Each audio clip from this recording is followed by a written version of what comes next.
Cat 2025 का notification हुआ जारी। 28 मई से लेकर 12 जून तक आवेदन की तारीख है। सीएम राज सिंह सैनी ने अभ्यर्थियों को दी बधाई, बढ़ाया हौसला।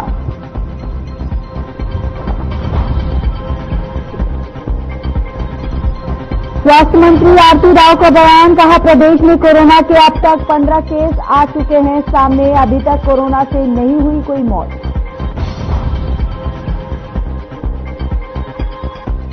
पंचकुला में एक ही परिवार के 7 लोगों ने की खुदकुशी। देहरादून से हरियाणा आया था परिवार, कर्ज और आर्थिक तंगी से परेशान होकर खुदकुशी की आशंका।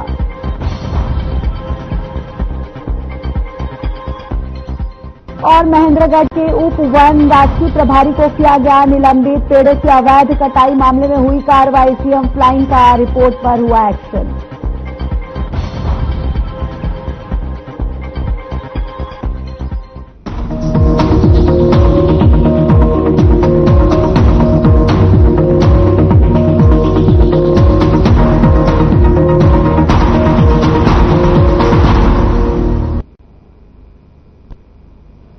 नमस्कार, बहुत स्वागत है आप सभी का। मैं हूं आपके साथ ज्योति यादव। चलिए बुलेटिन की शुरुआत करेंगे। हरियाणा के मुख्यमंत्री राज सिंह सैनी ने योग को जन जन तक पहुंचाने के लिए कार्य करने वाले आयुष योग सहायकों की सेवा के दौरान दुर्घटना में मृत्यु होने पर उनके परिजनों को अपने ऐच्छिक कोष से 3-3 लाख रुपए की आर्थिक सहायता प्रदान करने की घोषणा की है।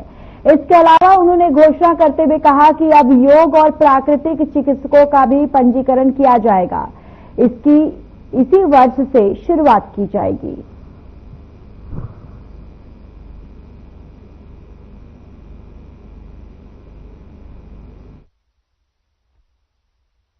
आज शिवालिक की पर्वत की श्रृंखलाओं की गोद में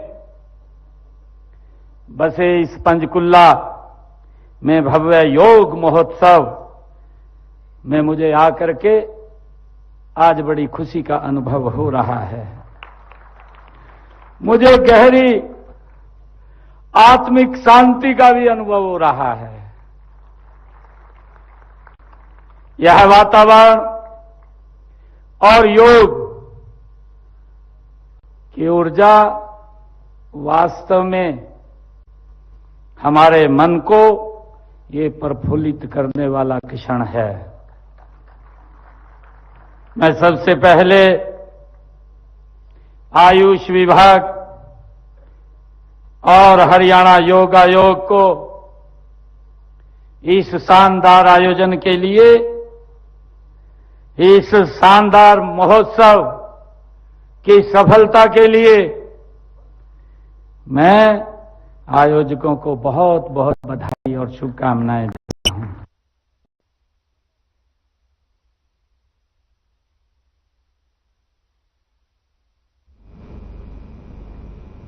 हरियाणा में कैट परीक्षा के आयोजन के लिए सीएम राज सिंह सैनी ने सोशल मीडिया पर पोस्ट साझा करते हुए युवाओं को बधाई दी है। सीएम सैनी ने लिखा कि हरियाणा के प्रिय युवाओं, आज मुझे आपके साथ ये साझा करते हुए खुशी हो रही है कि प्रदेश में कैट परीक्षा शीघ्र ही आयोजित की जा रही है। इसके लिए आप सभी आगामी 28 मई से ऑनलाइन आवेदन कर सकते हैं। यह परीक्षा प्रदेश के लाखों युवाओं के लिए रोजगार का सुनहरा अवसर लेकर आ रही है। हमारी सरकार बिना खर्ची, बिना पर्ची की नीति और मिशन मेरिट के सिद्धांत पर पूरी निष्ठा से काम कर रही है। हम हरियाणा के युवाओं को योग्यता के आधार पर नौकरियां देने के अपने संकल्प पर अड़िग है और प्रदेश की बीजेपी सरकार हर परिस्थिति में युवाओं के साथ खड़ी है। आप सभी को आगामी परीक्षा के लिए ढेरों शुभकामनाएं और उज्जवल भविष्य की मंगल कामनाएं।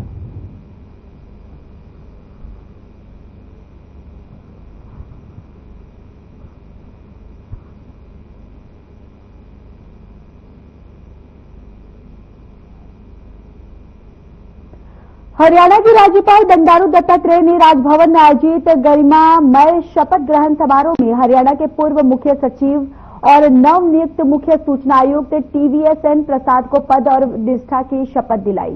राज्यपाल ने मुख्य सूचना आयुक्तों की भूमिका को लोकतंत्र में पारदर्शिता और जवाबदेही सुनिश्चित करने में महत्वपूर्ण बताया है। उन्होंने नवनियुक्त आयुक्तों से अपेक्षा व्यक्त की है कि वे निष्पक्षता, ईमानदारी और समर्पण के साथ अपने कर्तव्यों का निर्वहन करेंगे ताकि सूचना के अधिकार को और सशक्त किया जा सके।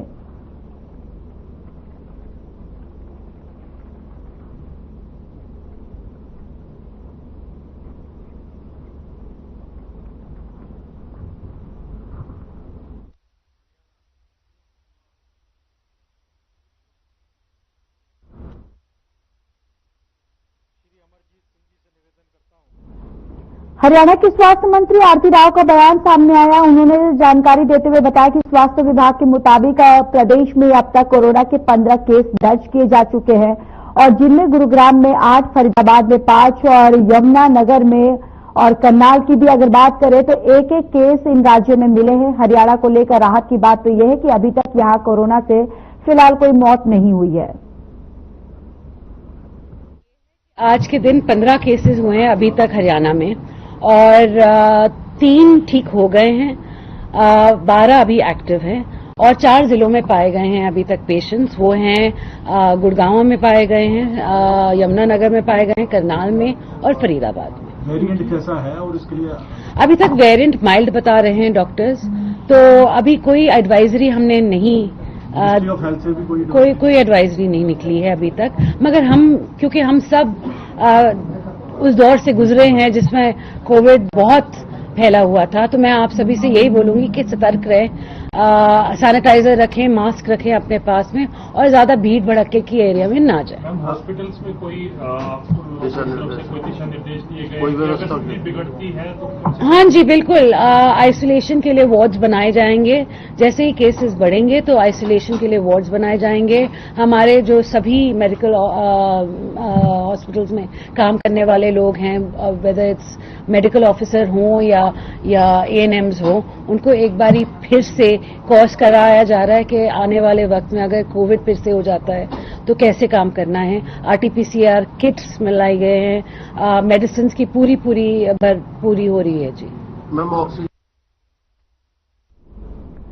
हरियाणा के ऊर्जा मंत्री अनिल विज ने ऊर्जा विभाग के अधिकारियों को निर्देश दिया। उन्होंने कहा कि 2047 को ध्यान में रखते हुए बिजली विभाग और बिजली निगमों की तरफ से बिजली के सब स्टेशन और पोल इत्यादि की स्थापना की जाए, जिससे देश के इंफ्रास्ट्रक्चर में हरियाणा के ऊर्जा विभाग का अहम योगदान रहेगा। अनिल विज ने कहा कि राज्य के लोगों को उच्च गुणवत्ता परक और समय पर बिजली मुहैया कराने के लिए ऊर्जा विभाग के अधिकारियों को मौसम को मद्देनजर रखते हुए आगामी कार्रवाई करनी होगी।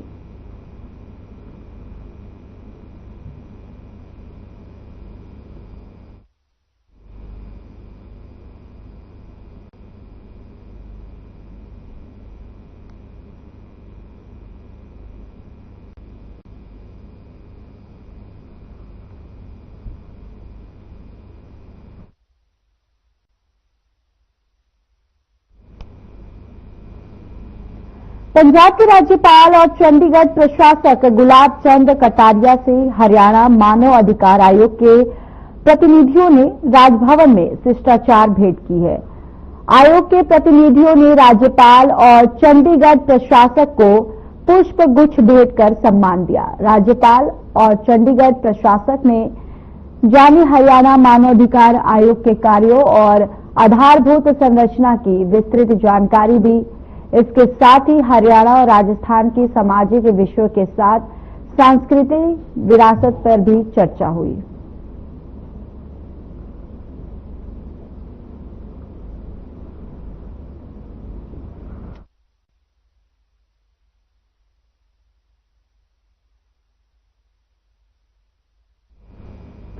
ऊर्जा मंत्री अनिल विज ने मंगलवार को ऊर्जा परिवहन विभागों की उच्च स्तरीय खरीद समिति की बैठक अध्यक्षता की है।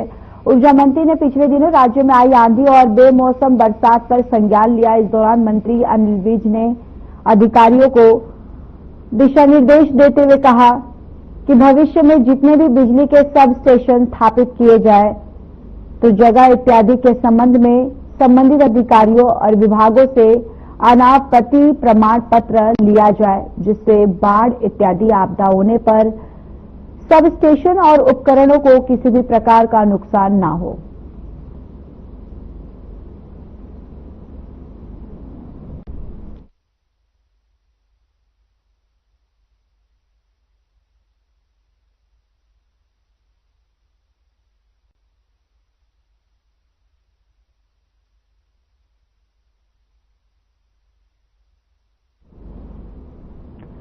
पुलिस अधीक्षक रेवाड़ी हेमेंद्र कुमार मीणा के दिशा निर्देश में कार्य करते हुए थाना धारूहेड़ा पुलिस ने एटीएम कार्ड बदलकर ठगी करने के मामले में 6 साल से फरार चल रहे गिरोह के मुख्य सरगना को गिरफ्तार करने में सफलता हासिल की है। गिरफ्तार किए गए आरोपी की पहचान जिला पलवल के गांव उटवा उड निवासी साजिश उर्फ सजी के नाम से गिरफ्तारी हुई है और गिरफ्तार करके उनके कब्जे से 30,000 रुपए भी बरामद कर चुके हैं।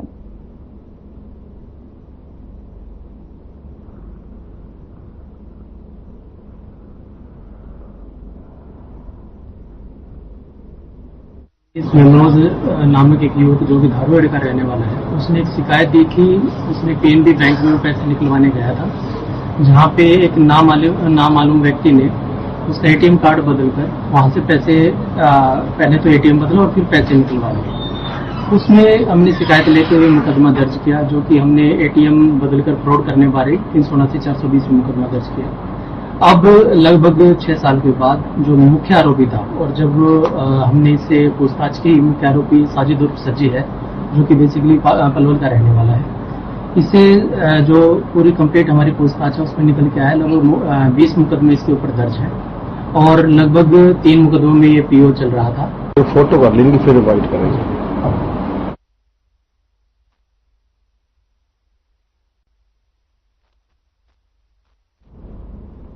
वरिष्ठ पत्रकार अमित आर्या बने पंडित लक्ष्मीचंद विश्वविद्यालय रोहतक के कुलपति। हरियाणा मुख्यमंत्री मनोहर लाल के करीबन 10 साल रह चुके हैं। पूर्व मीडिया सलाहकार, सूचना और प्रसारण मंत्रालय से भी जुड़े रहे हैं। अमित आर्या हरियाणा के राज्यपाल बंडारू दत्तात्रेय ने डॉक्टर अमित आर्य को दादा लक्ष्मीचंद स्टेट यूनिवर्सिटी के वाइस चांसलर नियुक्त किया।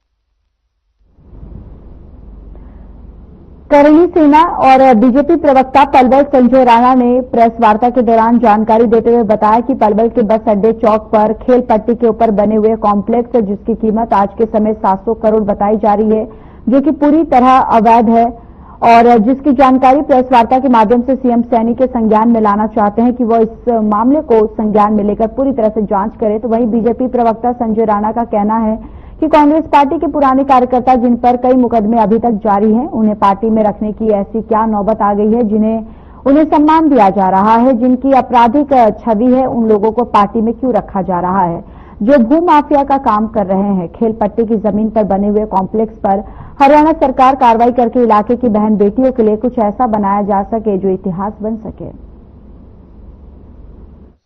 मेरे संज्ञान में जहां तक जो बात आई है, इसी खेल पट्टी की एक मेरे संज्ञान में बात आई है। अगर कोई और पार्टी और भी पट्टी की कोई जमीन मेरे संज्ञान में आएगी तो मैं फिर दोबारा उसका भी मैं इसी तरह से बुलंद आवाज करके मीडिया के बंधुओं के संज्ञान में जरूर लाऊंगा, क्योंकि मेरे इस बात से कोई गुरेज नहीं है कि कौन व्यक्ति किसी भी कद का कोई है, जनता से और सरकार से कोई बड़ा नहीं हुआ करता।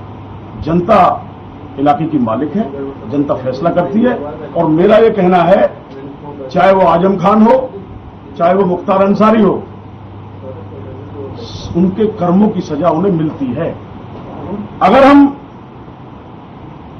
इतिहास के पन्नों को दोहराएं तो जिन्होंने गलत कार्य कभी भी किए हैं, सरकारें आती रहती हैं, जाती रहती हैं, लेकिन गलत काम करने वालों को सत्ता परिवर्तन आते रहेंगे, जाते रहेंगे, लेकिन जो सत्ताएं अच्छा कार्य करती हैं, चाहे वो सरकारें किसी की भी हो, वो उनके अच्छे और बुरे कार्यों की हमेशा प्रशंसा और उनकी अनुशंसा और उनका विरोध हमेशा होता रहेगा। अगर नायब सैनी जी इस पर कार्रवाई करते हैं तो उनकी प्रशंसा होगी और वो जांच करा लें। आपके चैनल के माध्यम से मैं कह रहा हूं, ये खेल पट्टी की जमीन है, 2194 में इसके मालिक हैं, 500 करोड़ से ऊपर का ज्यादा का यहां घपला हुआ पड़ा है। इस जमीन की कीमत इतनी है, ये जनहित के लिए इसे सरकार यूज करे। आपको देर से पता लगा क्या?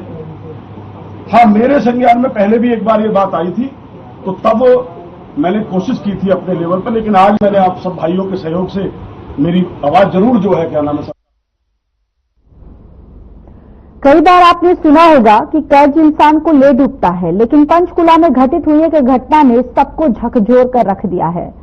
आपको बताते चले कि पंचकुला के सेक्टर 27 से एक दिल दहला देने वाला मामला सामने आया, जहां एक ही परिवार के 7 लोगों ने जहर खाकर आत्महत्या कर ली है। सुनने में काफी भयानक घटना लग रही है, लेकिन इसके पीछे की असली कहानी क्या है, देखिए हमारी इस रिपोर्ट में।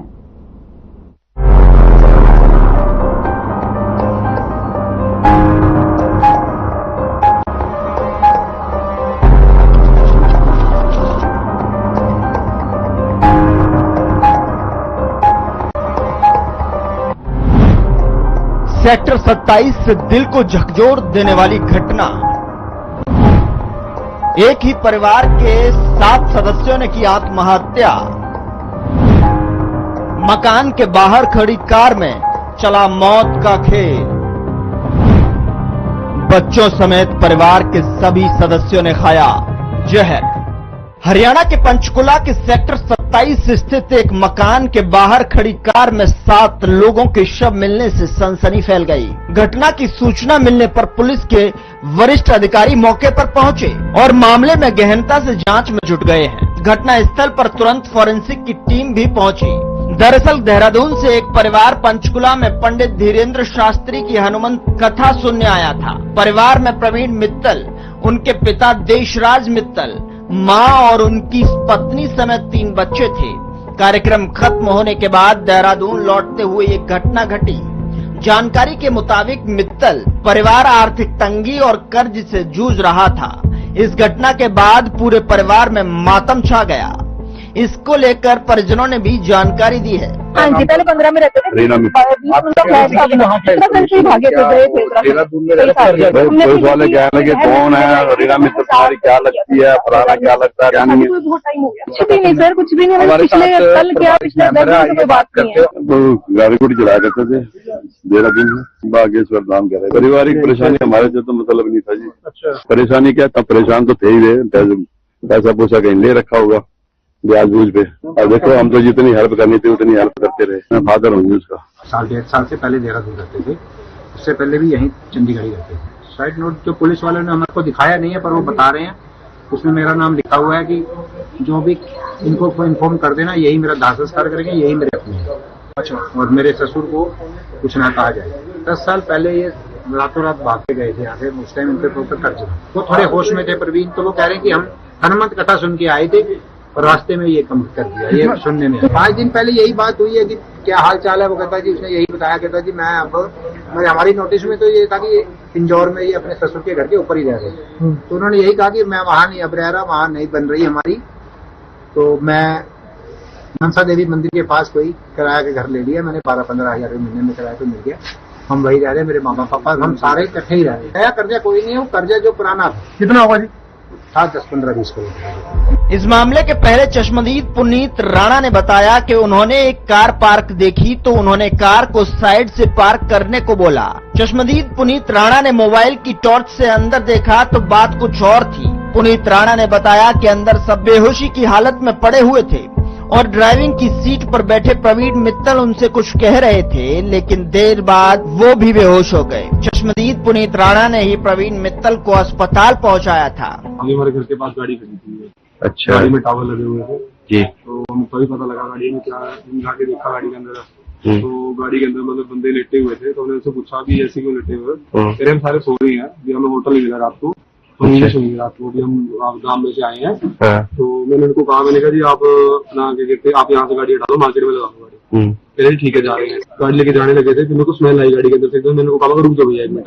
मैंने टॉर्च जलाई गाड़ी की, देखा उन्होंने सबने एक दूसरे के ऊपर वॉमिटिंग कर रखी थी। मैंने कहा भैया ये ठीक नहीं है, मैंने कहा सारे आप गाड़ी से बाहर आ जाओ। उन्होंने चाबी ले ली, गाड़ी से बाहर ला लिया और अपने घर वाली साइड बैठा लिया और पुलिस को फोन कर दिया। तो मैंने उनको हिला के देखा, बच्चों को, बच्चे बैठे होकर लेटा हुआ था, उनको हिला के देखा, हिला नहीं वो लड़का। मैंने कहा जी ये तो है नहीं, मैंने कहा तुम बचे नहीं, मैंने कहा सारे के सारे। पीछे देखा, बच्चे भी सारे एक दूसरे के ऊपर लेटे हुए थे। तो फिर पुलिस आई, इतने वो बंदा भी नीचे गिर गया था, उसने कहा था भी 5 मिनट में, कह रहे मैं ही मर जाऊंगा करते। तो इतनी पुलिस आई और पुलिस उनको लेके जाती है। बैंक का कर्जा है बहुत ज्यादा, वो नहीं दे पाया और इस करके मेरे किसी परिवार वाले ने हेल्प नहीं करी है, इसीलिए मैं सुसाइड कर लिया। इसको लेकर पंचकुला की डीसीपी हिमांद्री कौशिक ने बताया कि हमें सूचना मिली थी कि 6 लोगों को अस्पताल लाया गया है। जब वो पहुंची तो पता चला कि सभी की मौत हो चुकी है। एक और को सेक्टर 6 स्थित सिविल अस्पताल इलाज के लिए लाया गया था। वहां डॉक्टरों ने उसे भी मृत घोषित कर दिया। साथ ही डीसीपी के मुताबिक जांच चल रही है, लेकिन प्रथम दृष्टि से ये मामला सुसाइड का लग रहा है। सभी एक ही परिवार के सदस्य हैं। फोरेंसिक की टीम भी जांच कर रही है और कार से सारे साक्ष्य जुटाए जा रहे हैं। बाकी की जांच पोस्टमार्टम रिपोर्ट आने के बाद ही की जाएगी। हमें सूचना मिली कि 6 व्यक्ति यहाँ लाए गए हैं उस हॉस्पिटल में, और फिर जब यहाँ पहुंचे तो ये भी पता लगा कि उनकी मृत्यु हो गई है। और एक व्यक्ति जो सेक्टर सिविल अस्पताल ले गए थे, जिनको उनकी भी मृत्यु हो गई है। तो इस मैटर में जो हमें प्रथम दृष्टया लग रहा है कि ये आत्महत्या का मैटर है, प्राइमा फेसी, तो उसके भी इन्वेस्टिगेशन मौके पर पहुंच चुकी है। इन्वेस्टिगेशन ऑफिसर मौके पर पहुंच चुके हैं। सारे साइंटिफिक एविडेंस कलेक्ट करेंगे और इस मैटर को प्रॉपरली एनालाइज करेंगे। अभी प्राइमरी जो इन्वेस्टिगेशंस अभी तक हुई हैं, ये एक सुसाइड का केस लग रहा है हमें। बाकी इंक्वायरीज और ज्यादा चल रही हैं। इसमें इन्वेस्टिगेशन बहुत हाई लेवल की करने की बातचीत है। इसके अंदर 5 हम लोगों ने टीम्स बना दी हैं। पीछे से जो मृतक है वो या उनकी फैमिली जो है वो देहरादून के बताए गए हैं अभी तक हमें। तो एक टीम हमारी देहरादून ऑलरेडी है और उनकी फैमिली, उनके पेरेंट्स को हम लोगों ने इत्तला कर दी है। और बोर्ड के थ्रू हम लोग सीएमओ से रिक्वेस्ट करके बोर्ड के थ्रू हम लोग इनका पोस्टमार्टम करवा रहे हैं। इसके अलावा 7-8 एंगल्स पर हम लोगों की इन्वेस्टिगेशन चल रही हैं। सबसे इम्पोर्टेंट है फाइनेंस एंगल की।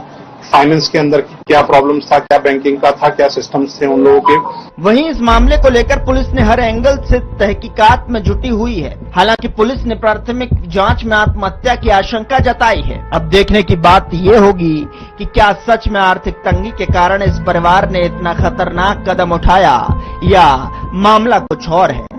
Bureau report.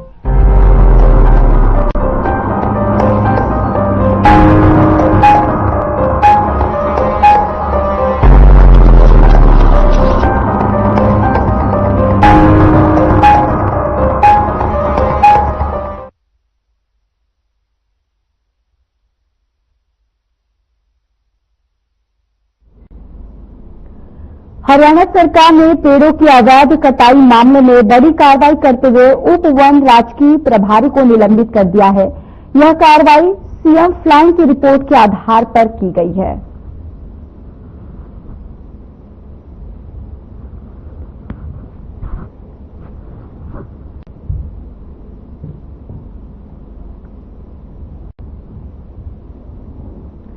पलवल में आयोजित नेशनल रेसलिंग चैंपियनशिप में विजेता रहे पहलवान वियतनाम में आयोजित होने वाली अंतर्राष्ट्रीय कुश्ती प्रतियोगिता में भी पदकों की झड़ी लगाकर देश भर का नाम रोशन करेंगे। खेल राज्य मंत्री गौरव गौतम मंगलवार को चंडीगढ़ यूटी कुश्ती एसोसिएशन और भारतीय कुश्ती संघ के संयुक्त तत्वावधान में पलवल स्थित नेताजी सुभाष चंद्र बोस स्टेडियम में खेली जा रही 3 दिवसीय अंडर 17 नेशनल रेसलिंग चैंपियनशिप में पहलवानों की उत्साहवर्धन करने पहुंचे थे। उन्होंने कहा कि हरियाणा के खिलाड़ियों का डंका दुनिया भर में बज रहा है। पलवल में आयोजित नेशनल रेसलिंग चैंपियनशिप में लड़कियों और लड़कियों की फ्री स्टाइल कुश्ती प्रतियोगिता में भी हरियाणा ओवरऑल चैंपियन रहा है। लड़कियों की कुश्ती प्रतियोगिता में हरियाणा की बेटियों ने 10 में से 7 गोल्ड मेडल प्राप्त कर परचम लहराया। इसके अलावा प्रदेश के बेटों ने भी 10 में से 5 स्वर्ण पदक जीतकर हरियाणा प्रदेश का नाम रोशन किया है।